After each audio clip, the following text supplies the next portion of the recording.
Welcome to Ascend and Awaken, a life of balance. When we hear the words letting go, we often think of release, loss, or surrender. But in the teachings of Meister Eckhart, letting go is not about losing anything at all. It is about becoming free, free from false identity, free from attachment to images of God, free from the ego's constant grasping, free to experience the divine directly. Today, we're taking a deep dive into Eckhart's radical and timeless teaching on letting go, a teaching so profound that it still challenges spiritual seekers centuries later. Meister Eckhart was a Christian mystic, theologian, and preacher of the late Middle Ages, but his message was anything but conventional. He spoke of a God beyond concepts. He described a divine presence that transcends physical form, a reality that cannot be grasped by thought, only experienced through inner emptiness. One of his most startling statements was this: "I pray God to rid me of God." At first, this sounds shocking, but Eckhart wasn't rejecting the divine. He was pointing to something far deeper. He was inviting us to let go of our ideas about God so that we could encounter God directly.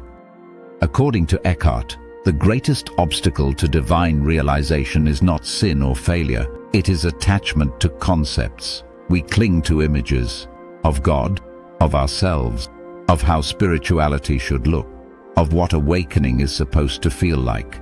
But concepts are not reality. They are pointers, not the destination.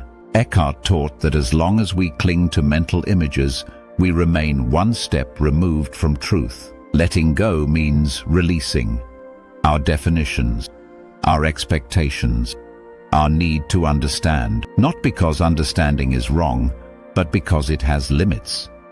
For Eckhart, letting go begins with inner emptiness. Eckhart defines emptiness not as a state of lack, but rather as a state of openness. He said the soul must be emptied before it can be filled with divinity.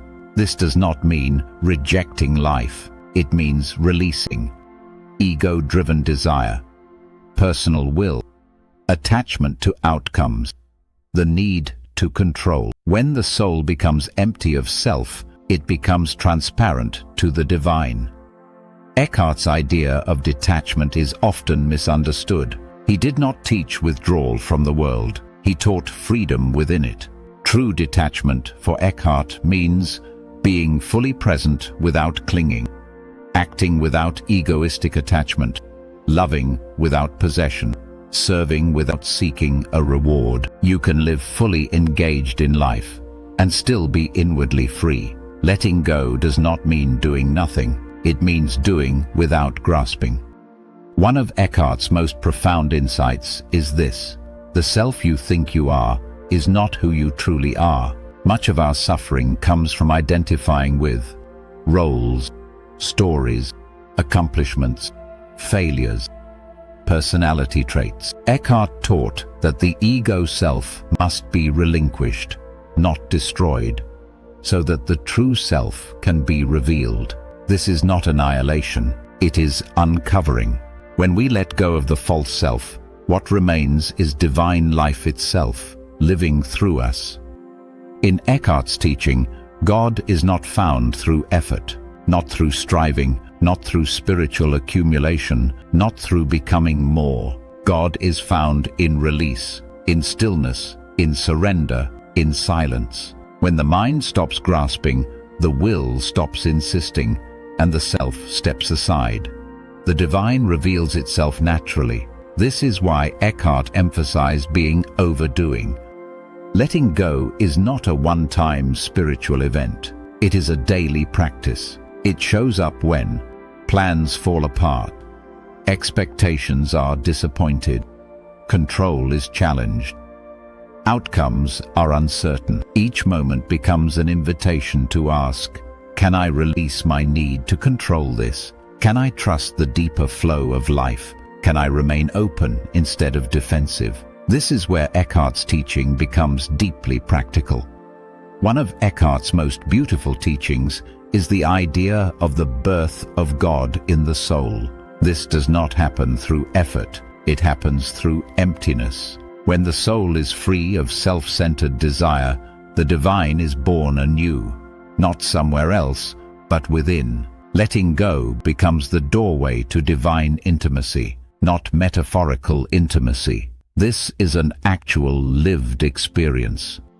Meister Eckhart's teaching on letting go is radical because it asks us to trust something deeper than effort. It asks us to trust being, to release what we think we need to hold on to let go of who we think we must be. We must cease our pursuit of God and allow Him or her to manifest within us. Letting go is not loss, it is returned. Thank you for spending this time with me. If this reflection resonated, I invite you to subscribe to Ascend and Awaken for more deep dives into timeless spiritual wisdom. And I'd love to hear from you in the comments. What feels hardest to let go of on your spiritual path right now? Peace, love, and light to you on your continual spiritual journey.